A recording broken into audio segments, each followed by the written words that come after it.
Good afternoon guys. So ito, makikita nyo, nag-drive ako. Yan. Nasa ano na kami, MOA. Yan. Bali punta kami sa Toy Kingdom ng mga big boys. Yan. So ang pupunta namin is AFAD Gun Show. Yan. Magkakambas kami or kung di magkakambas kayo, mapabibili si Boss Ruel. Yan. Ang entrance is 250. Yan. Nag-entrance kami. Kasama namin ang pinsan namin, si Boss Darrell. Yan. Nag-ano lang si Boss Darrell, nag-window shopping lang. Yan. So, makikita nyo, maraming nag-participate ng mga iba-ibang gun store. Yan. Itong hinawakan ko is Sarsilia, nasa 38,000. So, napaka low budget para sa first time na magkakabaril. Sa lock and load to, ang branch nila is sa Las Piñas. Sa mga malapit sa Las Piñas yan, lock and load, malapit kayo. So ayan, makikita nyo, daming nakadisplay na baril. Pwede nyong hawakan yan, pwede nyong namnamin kung ano yung babagay sa kamay nyo. Yan. Ang malungkot lang dyan, walang L-top caravan. Kasi iba naghahanap ng L-top caravan, kala may L-top caravan. So wala pong L-top caravan ngayon sa gun show. Yan. So, yung mga pupunta lang talaga yung mga L-top holder. Yan. Saka dyan, pagpunta kayo, hindi kayo pagbibila ng baril or ng mga bala kung wala kayong L-top.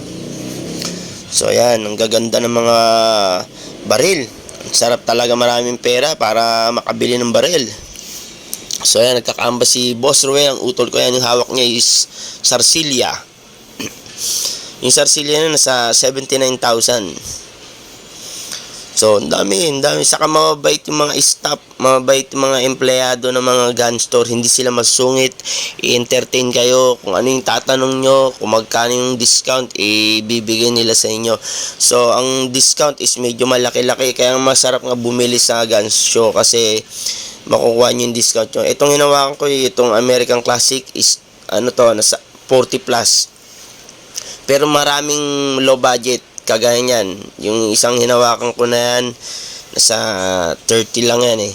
Pero itong isang hinawakan ko, nasa 68. So, meron naman silang low budget na Metro Arms na kagaya ko. Gustong, yung parang abot ng budget ko. Meron silang 26 lang. So, itong Walther, medyo nagmahal taga yung Walther. Sobrang nagmahal. Ayan yung Metro Arms na low budget na gusto ko. Yan, 26,000 lang ang kay Lynx. Yan, yung blue finish na American Classic. Tapos merong worth 30,000. Basta pasok yung budget nyo, basta meron kayong 30,000 pasok budget nyo sa Metro Arms. Ayan, etong Lynx na to, kasi kay Sir Dino, yan, bali makikita nyo yung story niya sa Green Hills. Yan, meron mga apparel na sale din. Yung Irmap 2.5 na lang. So ayan, naglibot kami. Ayan, nagtitingin kami ng yung mahaba. Kasi sarap din magkambas ng mahaba. Yan, kay Strong Hand yan. Ito, punta muna kami kay Strong Hand. Yan, nakita namin Hellcat. Yung Hellcat na yan, pinakamaganda yan. Pang ADC, Springfield ang may gawa, made in US. Yung Hellcat na yan, iba-ibang variant yan. May standard, meron naka setup na yung Hellcat Pro. Yung Hellcat Pro nila nasa 79,000. Yan. So nagkakambas kami, yan yung Hellcat. Ganda talaga ng Hellcat. Yung hinawakan ko, maganda rin yan. Sa mga Springfield, siguro budget kayo, siguro mga 50k pababa. So, ayan, makikita nyo, ang gaganda. Sa Strong Hand yan, sa Strong Hand. Yung hawak ng pinsan ko, yan, Hellcat Pro. Yung red dot, saka extended barrel na. Yan, 79,000 yan, yung hawak ng pinsan ko. So, ayan. Ito naman, double alpha na holster. Nagtanong kami, Lintek, sobrang mahal. Holster pa lang, durug ka na, nasa 21,000. So, kaya pag kayo bumili ng baril, yan, mag-invest din kayo ng accessories. Marami namang murang holster. Kagaya ng gear holster. Itong sig sauer, yan, na papalitan ng frame. Maganda kasi lahat naman ng bagong baril ngayon marami ng accessories. So ito yung mga high-end na baril. Kaya nakasalamin yan dahil sobrang mamahal. And Desert Eagle nasa 200 plus thousand. So ito, meron naman mga low budget, mga gawang Armscore, Rock Island, yan. Yan, mga low budget natin, yan. Kaya kung ang budget nyo is 20 lang, meron tayong makukuha dyan, meron kayong makukuha dyan sa gun show. Pasok na pasok sa budget nyo. Ayan, nasa kami niyan, sa Armscore, Rock Island. Ay, mga Rock Island dyan hawak ko. Maganda din ang gawa ng Rock Island kasi mabigat, stable pag pinutok. So dito yan, ito mga mamamahaling baril to. Makikita nyo yan. Yan, Merillo. Yung orange na yun, Merillo, 620,000 yan. Yung Merillo na yan. Ang mamahal. Sana all sa mga lang yan, sa mga mayayaman na big time na pwedeng bumili ng ganyan.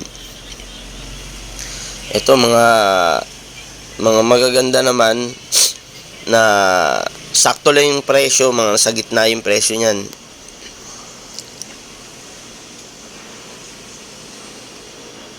Saka dito guys, pagpunta kayo, huwag kayo mayang magtanong, mabait yung mga staff ng mga gun store. Talagang entertain kayo, sasabihin nila kung anong bagay sa inyo, kung anong presyong tatanong, kung anong kaya nyong budget. Kasi sa dami ng baril, hindi mo rin alam minsan kung ano bibili mo.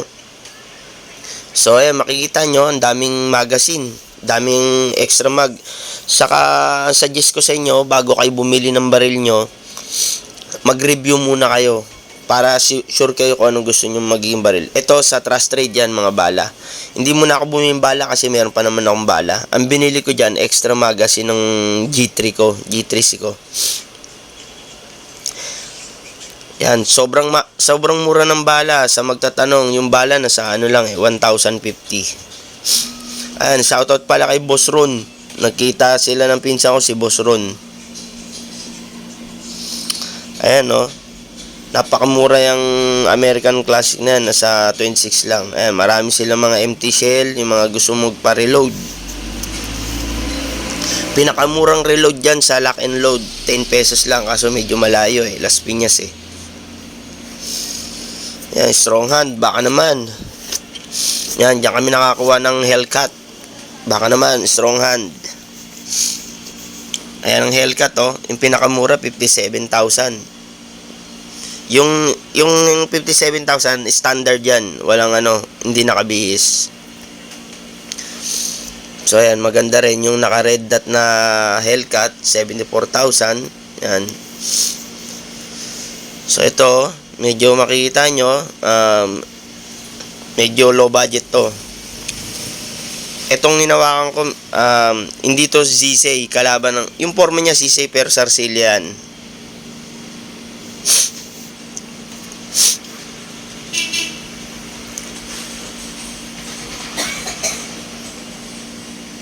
Hindi tayo expert sa mga baril, pero more research kayo. Mag-research kayo kung ano gusto nyong baril kasi marami talagang klase ng baril.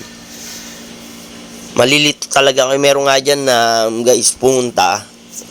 Grupo sila. Nalito siya sa dami ng baril. Hindi niya alam kung anong bibili niya. Sabi niya, may pambili ako kasi hindi ko alam kung anong gusto kong bilhin sa dami. Talagang maano kayo. Kumbaga meron kayong gustong baril, pagdating nyo sa gun show, madidisalign yung utak nyo kung ano gusto nyong bilhin kasi nga sa dami. Kaya kailangan, pag talagang pumunta kayo ng gun show, make sure meron na kayo mga prepare na idea kung ano gusto nyong first gun na EDC nyo. Yan, more research kayo sa YouTube, sa internet, yan.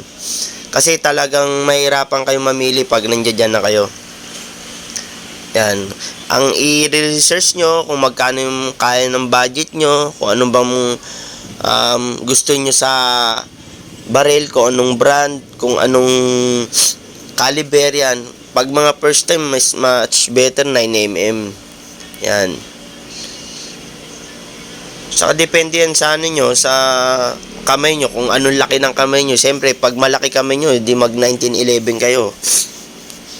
So, yan. Napaka-ganda talaga ng mga baril. Ako, plano ko, siguro mga next year na ako bibili. Okay pa naman ako sa baril ko.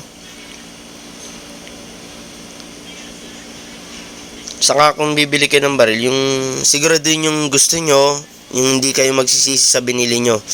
Kasi mahirap talaga magkamali.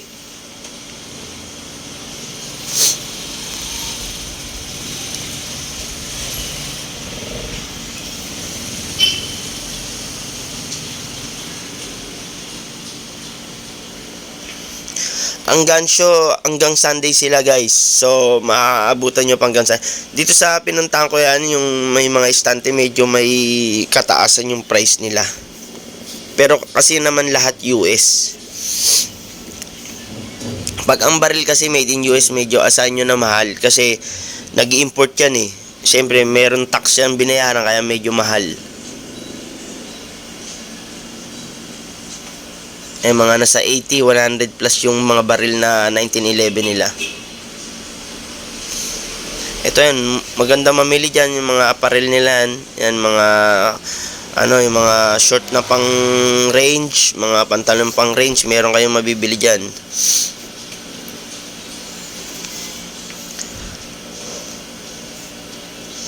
Ayan, shoutouts kay Frontier. Yung si Frontier, marami ding unit eh. Ito, Metro Arms, yan. Bandang dulo Metro Arms. Yung hinawakan ko nasa 31. Yan. 1911 Metro Arms.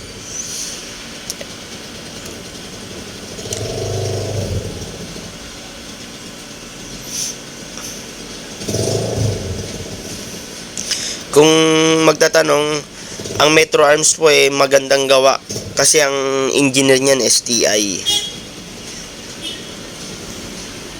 Ayan ang gusto ko, yung blue finish na yan. 26,000 lang yan. Pasok na pasok yan sa budget nyo. Naka 1911 kayo, 26,000. Kasi siyempre, yung mga ibang 1911 na Colt, medyo mahal, mabigat. Mabigat sa bulsa sa mga Prodigy.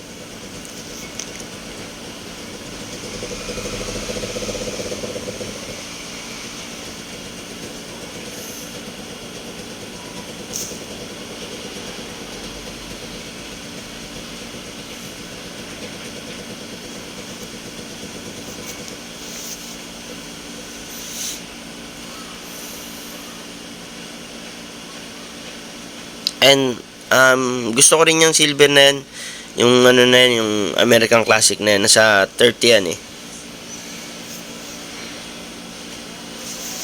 Kung magbabudget kayo 30, okay na yun, maganda na yung baril nyo na yun pag nagbudget kayo mga 30. Pero kung mas gusto nyo pang mas maganda, budget kayo 50.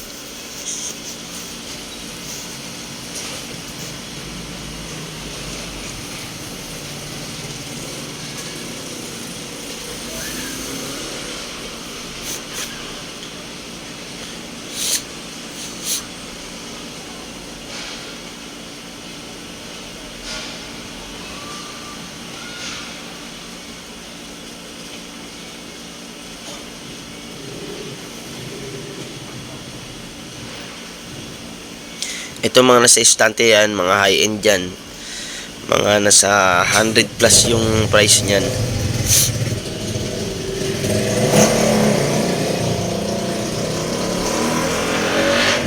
Ito yung hinawakan ko yan. Type namin yan, Prodigy. Yan, Springfield din may gawa. Kasi medyo madugo eh. Kasi naka bull barrel na yan. Nasa 62,000 I think. Yan, pangarap namin yan. Yung Prodigy na yan. 1911 Prodigy, gawa ng Springfield.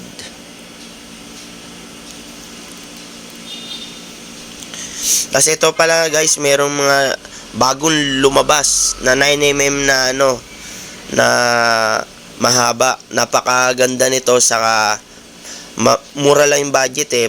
Pasok sa budget 62,000 kumpara kay CC Shadow. Ayan, 9mm. Ang magazine niyan, Glock. Yan, made in Turkey, Deria yung may gawa. Bagong labas lang.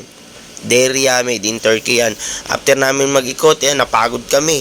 Yan, so yan, kumain kami sa Marugame. Thanks kay Boss Ruel, pinakain kami, yan. So yan,